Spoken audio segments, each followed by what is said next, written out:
Halo guys, kembali lagi bersama gua Raksel. Tentunya di channel gua, channel Raks LFC.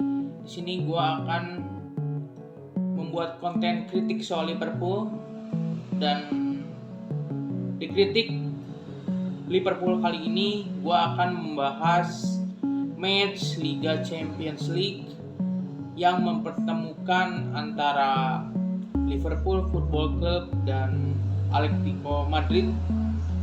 Tentunya pertandingan tersebut diselenggarakan di Stadion Anfield, Liverpool.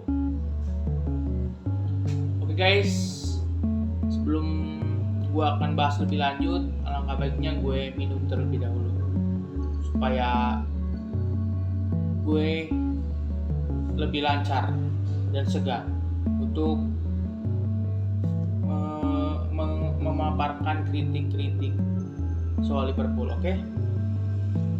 Jangan lupa minum air putih.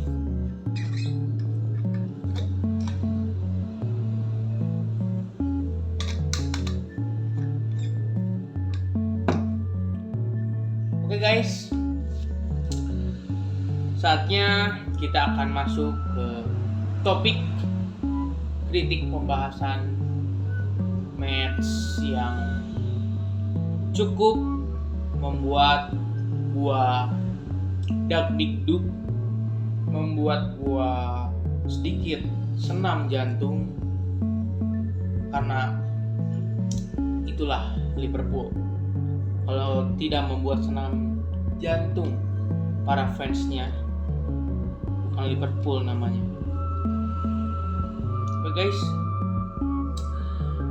kita langsung aja membahas soal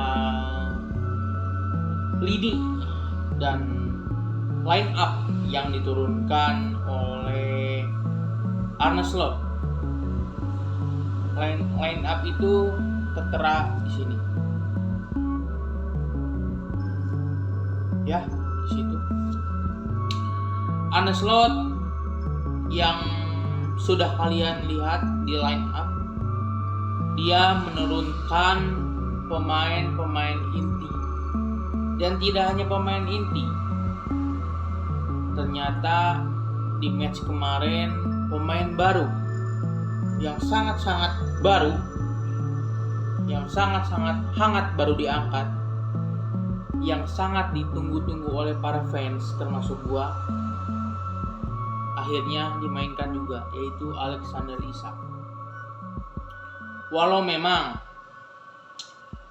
Isak belum bisa menampilkan gol-gol dari match pertamanya, tapi wajar karena namanya juga itu baru awal main dia, baru awal debut dia bersama Liverpool, jadi belum nyetel.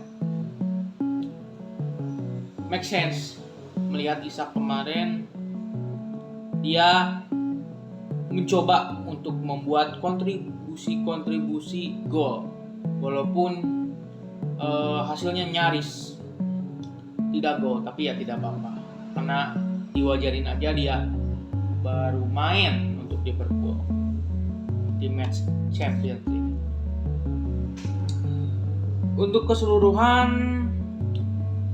pemain inti diturunkan oleh Arne Slot karena mungkin dia ingin menseriuskan dan tidak main-main di Liga Champions.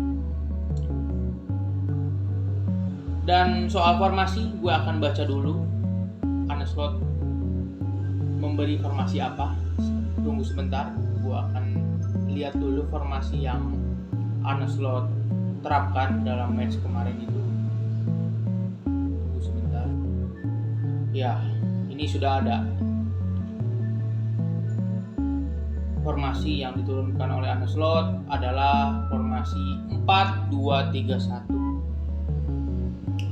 yang menurut gue formasi ini cukup pas untuk diterapkan di Liverpool di musim sekarang yang baru ini, karena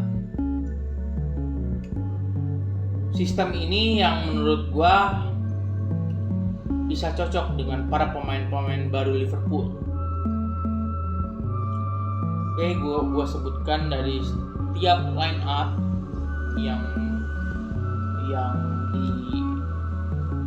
diposisikan dan disimpan siapa saja yang ada dalam formasi ini.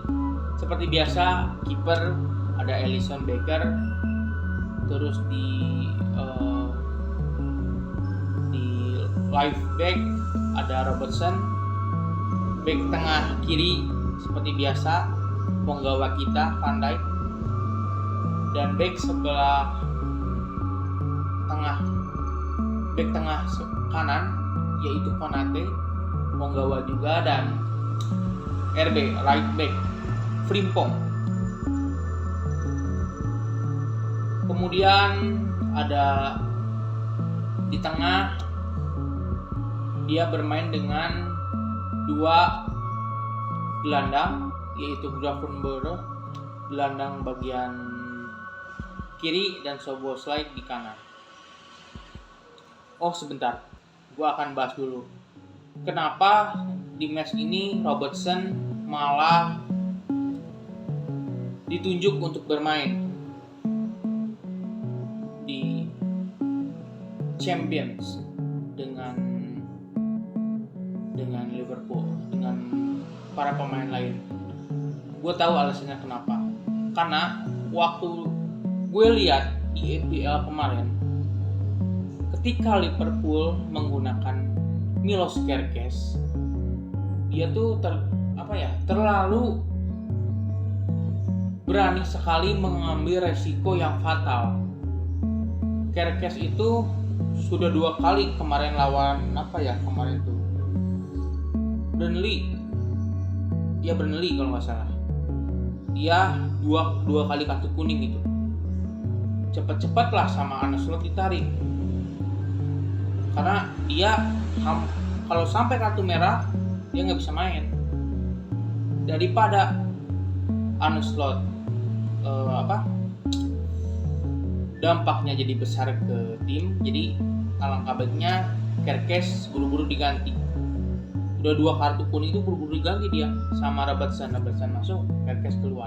Dan gue lihat pandangan dari Arne Slot, dia seperti kurang suka dengan Kerkez ini karena permainannya terlalu keras sekali. Memang gue lihat juga di match kemarin lawan Burnley di Liga Inggris, memang dia bermain sangat kayak nabrak-nabrak lah. Kalau istilah bahasa itu main terlalu sakas, terlalu mengambil resiko besar tanpa memikirkan tim. Bahaya itu. Wajar Arne Slot mengeluarkan Kerkez di pertengahan menit.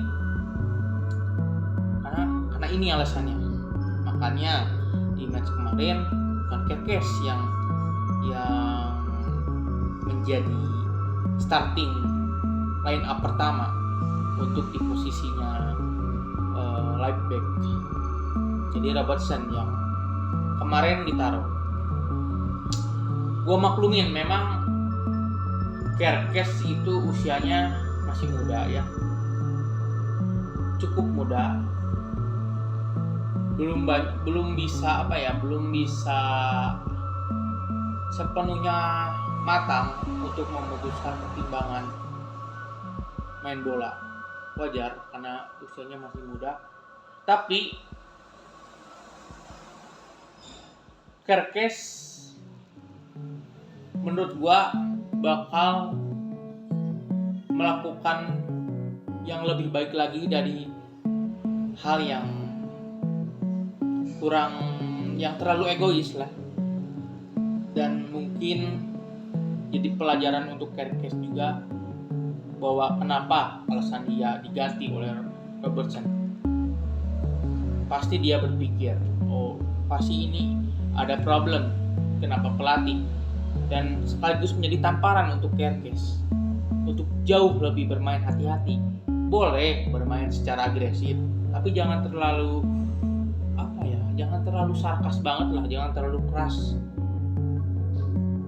nanti nggak jauh beda sama Liga Italia. Terlalu main sarkas banget, terlalu main keras. Memang gua akui mungkin di sisi lain Kerkez ingin menunjukkan performa dia kepada pelatih, cuman terlalu terlalu berlebihan sekali dan tidak berpikir kepada dampak klub. Kalau dia terlalu keras ini bakal kena kartu merah. Ya semoga ini menjadi pelajaran lah intinya buat Kerkez ya.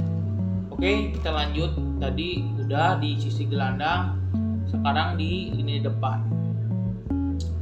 Winger kiri seperti biasa Muhammad Salah. Terus di tengahnya itu AM-nya Florian Wirtz. Terus di winger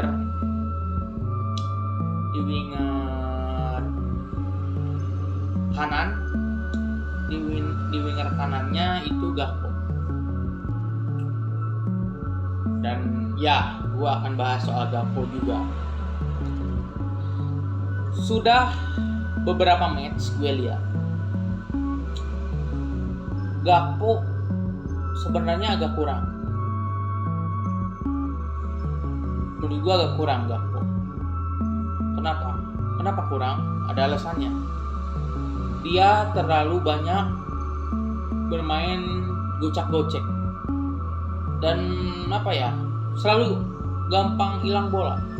Karena dengan banyak gayanya itu kurang bermain untuk tim dia, yang gue lihat ya. Karena suka agak egois juga. Kemarin lawan Burnley Muhammad Salah dan Gakpo yang egois. Kemarinnya maksud gue. Terus tadi malam Muhammad Salah agak menurunkan ego dan dia tidak terlalu mengambil keputusan sendiri dan bisa membantu klub justru kalau begitu. Akhirnya kan dia mencetak gol. Tapi Gakpo tetap kurang karena masih ada egois di pertandingan malam tadi. Masih egois banget ini pemain. Gue berharap untuk next match gue pengen coba Gakpo itu dicoba dicadangkan lah. Bukan berarti gue nggak suka Gakpo, maksud gue sekali-kali lah beri kepercayaan sama pemain-pemain lain. Ekitike kayak bisa ditaruh di situ untuk membantu Muhammad Salah dan Isak di depan, membantu Wirtz juga. Mungkin kalau ada Ekitike, attack-nya lebih keras, lebih tajam. Atau enggak Ekitike pun Diogo Moha lah diganti kan bisa. Justru Diogo Moha gue lihat pemain muda yang sangat aktif di winger bagian kanan, cukup bisa membantu. Gue sih inginnya itu gitu maksud gue. Biarkanlah Chiesa jadi pelapis Isak gitu. Kalau misalkan Chiesa nggak pernah dibawa, gue lihat itu gimana ya. Jadi ya maaf ya agak menyeleweng ke kasusnya Isak, ke kasusnya Chiesa dia itu dijual enggak, dipertahankan, tapi jarang jadi starting atau minimal jadi line up tim utama. Dia tuh nggak tahu kenapa ya, apakah cedera gitu atau gimana. Masa perasaan gue lihat dia udah sembuh sih cederanya, memang jarang dimainin aja. Maksudnya percuma juga, kenapa dipertahanin kalau memang mau dianggurin terus pemain ini gitu. Kalau memang udah gak cocok, jual aja harusnya dari kemarin. Musim dingin lah gue mau lihat apakah Chiesa dijual ke Italia atau dia tetap bertahan. Gue sih inginnya Chiesa bertahan ya. Gue ingin Chiesa justru bisa diotak-atik di lini depan, terutama di di Muhammad Salah lah, kali-kali lah dicadangin. Masa main terus. Dia juga kan manusia, mungkin pasti bakal ada fase cederanya. Gue pengen sekali-kali Chiesa mengganti Mo Salah gitu.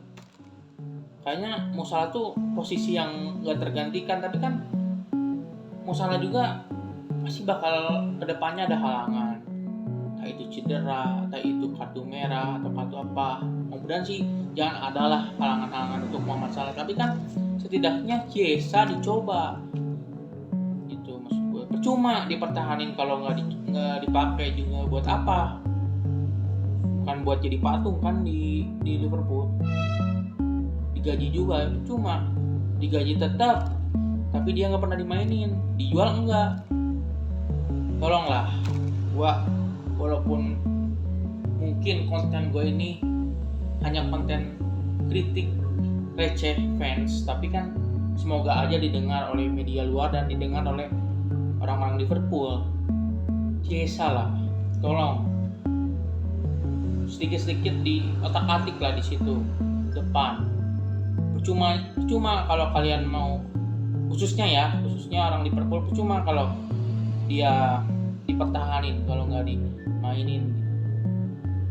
Sekali-kali kayak Salah dicadangin atau Gakpo dicadangin, ganti pemain-pemain lain gitu. Gue pengen lihat gitu, siapa tahu nyetel. Kalau gini-gini terus ya susah. Minimal lah nggak usah pertandingan besar lah di otak-atiknya. Pertandingan lawan Burnley aja pemain harusnya dicoba Chiesa. Siapa tahu kan Muhammad Salah tuh egois, lagi jelek kan, siapa tahu jenuh main terus nggak pernah dicadangin. Itu istirahat juga pemain, benar nggak secara realistis? Jadi jangan itu terus gitu yang dimainin. Gue tuh pengennya pemain yang lain pun dicoba gitu. Nggak usah match besar lah. Kalau match besar terlalu beresiko. Maksud gue match yang simple lah, match yang melawan sesama Liga Inggris lah, atau sama klub-klub yang yang nggak terlalu kuat gitu. Maksud gue cobalah pemain lain. Udah ya untuk urusan Chiesa itu, dan Gakpo juga udah gua kritik juga. Harusnya sih Gakpo juga sekali-kali dicadangin lah, coba ngomong aja untuk Ekitike.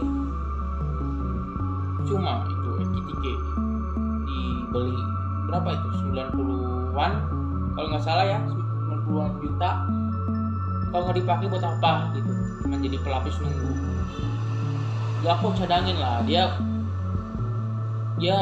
menurut gua agak kurang ya. Mungkin kalau dicadangin dia bakal mikir, gue harus lebih menunjukkan lagi nih, lebih baik lagi. Ada faktor juga itu dicadangin, bukan berarti gua nggak suka ya dia dimainin terus, tapi kan lihatlah performa dia gitu ya guys ya. Untuk lanjutnya kita bahas lanjut. Untuk striker seperti biasa Isak sudah mulai dimainkan. Gua happy walaupun dia belum mencetak gol. Kebanyakan nyaris jadi gol, tapi ya tidak apa-apa karena Isak baru pertama bermain dengan Liverpool di match champion lagi.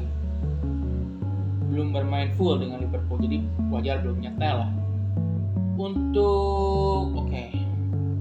Gua akan bahas ke pemain yang lain juga. Yang pertama gua akan bahas Florian Wirtz. Untuk Florian Wirtz, beberapa match ini gue lihat dia body balance-nya agak kurang gitu. Gampang banget di body, nggak bisa nahan, mental. Ya minimal kalau misalkan minimal bisa nahan lah dikit gitu, atau membuat perlawanan kecil. Memang secara skill gue akui dia sukses, memang kerjanya untuk itu ya, gue akui bagus itu, di situ gue akui bagus. Tapi untuk di body balance dia agak kurang, sering kalah duel dengan pemain yang body balance-nya kuat banget. Justru di sisi negatif dia tuh harus diperbaiki minimal, karena kalau nggak bisa punya body balance yang minimal kuat lah. Kalau terlalu lemah bakal jadi faktor cedera juga. Minimal body balance-nya agak kuat gitu. Ini gue lihat Wits kurang kuat body balance-nya, sedikit suka mental di body, mental jatuh, kurang ada perlawanan. Zaman Fabinho dulu ya, waktu gua flashback ke belakang ya, waktu eranya Fabinho, dia kan di tengah juga sebagai CDM. Fabinho walaupun body balance-nya nggak kuat-kuat banget, tapi dia bisa duel, nggak pernah mental, kuat lah soal duel. Minimal gue tuh inginnya kayak gitu, gue inginnya Florian Wirtz itu kayak Fabinho, agak kuat gitu kalau soal body balance. Tapi gue akui soal skill dia sebagai AM ya, gedandang AM tuh kreatif itu ya, nggak tahu lah, kalau salah kalian boleh komen. Dia tuh kalau secara skill untuk otak atiknya itu memang gua akui bagus, tapi body balance-nya aja yang agak kurang, sering jatuh gitu, sering mental. Oke, gua akan bahas ke Gravenberch dan Szoboszlai. Gravenberch dia man of the match terus ya, dari match kemarin lawan Burnley juga man of the match, sekarang man of the match lagi. Memang Gravenberch itu pemain yang luar biasa ya. Gue bilang Gravenberch ini pemain yang bisa mengangkat klub karena punya kontribusi sangat besar. Dia bermain di tengah sangat solid, mau dengan partnernya siapapun dia sangat solid, mau formasi di tengah kayak gimana pun dia cukup solid, bisa membantu teamwork. Jadi ya gua akui dia bisa mengangkat tim, bisa mengangkat klub juga. Untuk Szoboszlai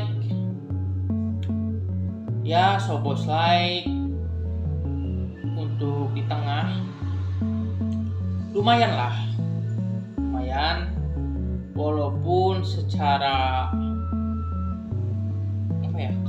kreativitas sebagai gelandang agak kurang, banyak lepasnya juga. Kadang dia kalau ngoper aja ya, gue lihat ya di match sebelumnya maupun di match tadi malam, gue lihat Szoboszlai itu kalau mengoper selalu ada human error-nya, ngoper kurang keras ke rekan tim sehingga bola nanggung dan gampang direbut musuh.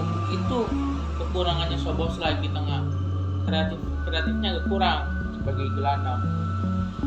Tapi sudah nggak apa-apa, yang penting kekurangan dari para pemain ini bisa dievaluasi lagi oleh para pemain-pemainnya untuk jauh lebih baik. Oke, sudah, gua akan bahas Frimpong. Sekarang ke Frimpong ya. Frimpong duelnya kuat ya dan keren. Kalian lihat kan yang gol nyaris juga itu. Kalau nggak salah ya, kemarin itu Isak, nggak tahu Florian Wirtz, nggak tahu mau salah juga. Dia menggocek bola dan melewati kiper musuh, kiper ATM ini melewati, terus dioper ke Frimpong. Cuman Frimpong sayangnya tidak menyambut bola dengan baik, akhirnya meleset. Itu keren gila. Itu dari Frimpong dulu, awalnya dari Frimpong, gak tahu ke siapa lah pemainnya. Intinya pemain yang dari operan Frimpong itu melewati kiper ATM dan mengoper lagi ke Frimpong, mengoper tipis dan tidak disambut dengan sempurna. Jadi ya agak miss, tidak apa-apa, tapi keren. Gua akui Frimpong keren banget. Oke, lanjut. Untuk masalah Frimpong udah gue bahas tadi, dia duelnya sangat kuat. walaupun banyak kontribusi yang nyaris tapi ya tidak apa-apa, dia cukup keren bagi gua sebagai penggantinya TAA. Cukup keren, cukup punya kontribusi juga buat klub. Jelas, karena di Liverpool banyak pemain-pemain senegaranya yang mensupport dia, jadi ya wajar dia jadi excited, bersemangat untuk Liverpool ini.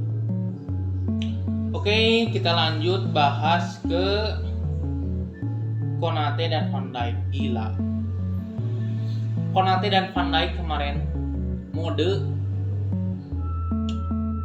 pertahanan ketat, mode tembok kokoh. Sebenarnya gol jebol dari musuh itu sebenarnya yang gue lihat ya, gue akan bahas gol musuh juga. Yang gol musuh yang gue lihat pertama itu sebenarnya gol itu harusnya offset ya. Nggak tahu sih, kalau gue sih menurut gue offset ya, tapi kalau gue salah ya boleh kalian komen di kolom komentari gue arahan yang benarnya gimana. Tapi menurut gue, yang gue lihat secara sisi kacamata gue, sebelum pemain ATM itu Llorente kalau nggak salah menendang ke gawangnya si Alisson, itu tuh ada pemain lain yang maju duluan. Jadi posisi sedang menyerang, pemain Liverpool sini sedang bertahan, tapi ada pemain ATM yang lebih dulu di depan. Kalau nggak salah Griezmann itu. Harusnya sih menurut gua itu offset. Cuman nggak tahu kenapa nggak disahkan, malah gua. Tapi yang nggak tahu ya, siapa tahu gue salah. Kalau siapa tahu gue so tahu, ya namanya juga manusia ya, tak luput dari salah ya. Kalian komen aja benarnya gimana. Cuman yang gue lihat, coba gue lihat lagi, itu offset sebenarnya. Ada pemain ATM yang lebih dulu udah di depan, sedangkan pemain Liverpool yang bertahan itu masih agak menahan serangan dari ATM. Tapi ada pemain ATM yang di depan defense-nya Liverpool, terusnya itu offset. Nggak tahu lah ya, nggak tahu itu memang gue yang salah lihat atau gimana ya. Boleh kalian komen aja. Gue nggak anti kritik, nggak anti argumen lain, gue terbuka. Tapi jujur itu offset ya, oke lah, tidak apa-apa. Jadi seolah-olah di gol yang pertama musuh itu tidak offset, dan yang pemain depan itu menghalangi pandangan kiper Alisson. Jadi Alisson kurang bisa meneliti, kurang bisa agresif karena tidak terhalang oleh pandangan pemain yang lebih dulu di depan, pemain musuh. Gue juga heran kok ini gak offset. Tapi ya apakah gue salah ya?